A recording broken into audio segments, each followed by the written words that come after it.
Alhamdulillah, wassalatu wassalamu ala rasulillah wa ala alihi wa sahbihi wa mawalah.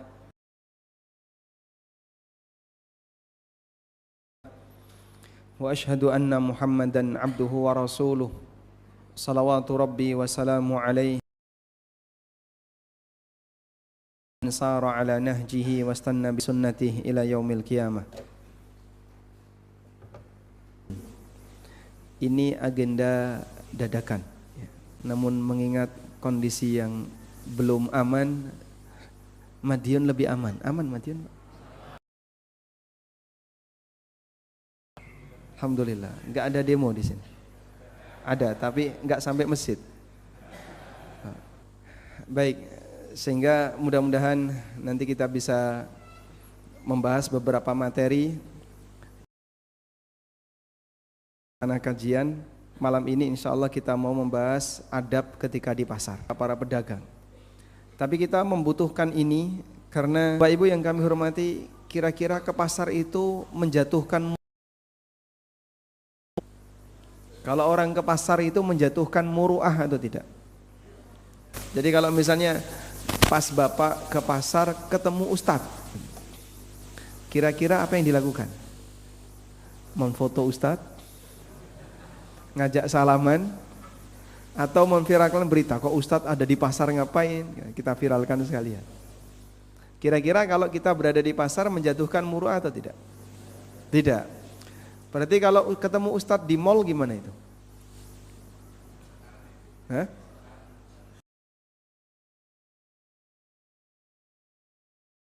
Oh masalah, Ustadz kalau ke mall masalah. Banyak aura terbuka, di pasar aura tertutup. Lebih parah di mall daripada di pasar. Aswaq, dan mereka berjalan di pasar. Terus kalau Nabi itu di pasar ada masalah apa? Karena sebagian orang musyrik mempermasalahkan kenapa Nabi ke pasar. Mereka beranggapan bahwasanya yang namanya Nabi itu seharusnya nggak butuh pasar. Kalau mau minta sesuatu tinggal tik datang gitu. Harusnya kan kayak gitu. Maka karena Nabi itu manusia biasa, pada saat butuh sesuatu harus bertransaksi, maka sang Nabi datang ke pasar. Sehingga keberadaan Nabi SAW ketika di pasar dipertanyakan oleh orang musyrik. Jadi kira-kira bedanya apa pasar dan mall? Sama atau beda? Sama. Berarti kalau Nabi ke mall terus dipertanyakan gitu, kira-kira gimana Pak? Mirip seperti pertanyaan orang musyrik ya. Ini kenapa Nabi kok ke mall? Kayak gitu Pak, kira-kira. Cuman kan tidak ada mall di masa silam. Baik. Namun pada prinsipnya ini adalah tempat yang mubah, hanya saja tidak boleh dijadikan sebagai tempat favorit.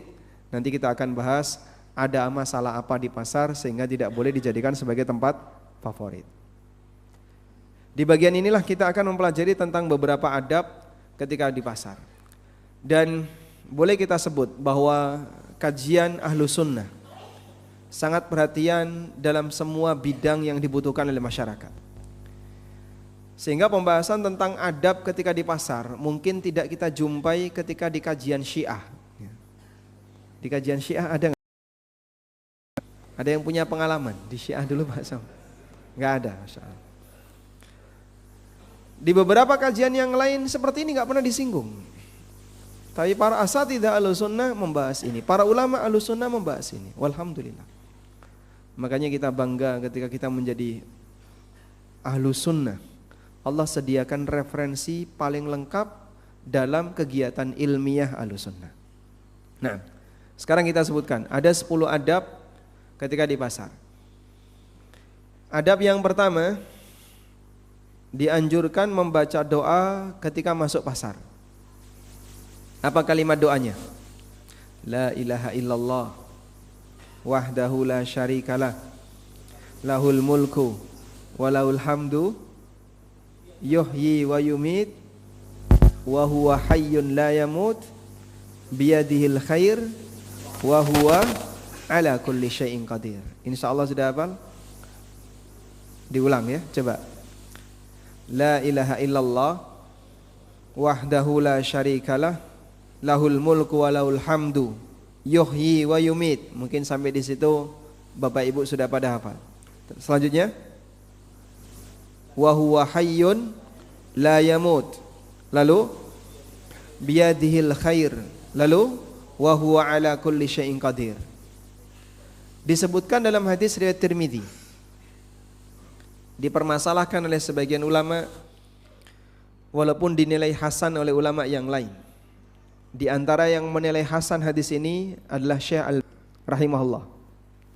Syekh Al-Albani dalam penilaian para ulama ahli hadis belakang mendhaifkan hadis karena mereka nggak ngerti ilmu hadis. Bagi mereka yang paham hadis, Syekh Al-Albani itu masuk kategori mutasahil, orang yang gampang menilai hadis itu hasan, hadis itu sahih.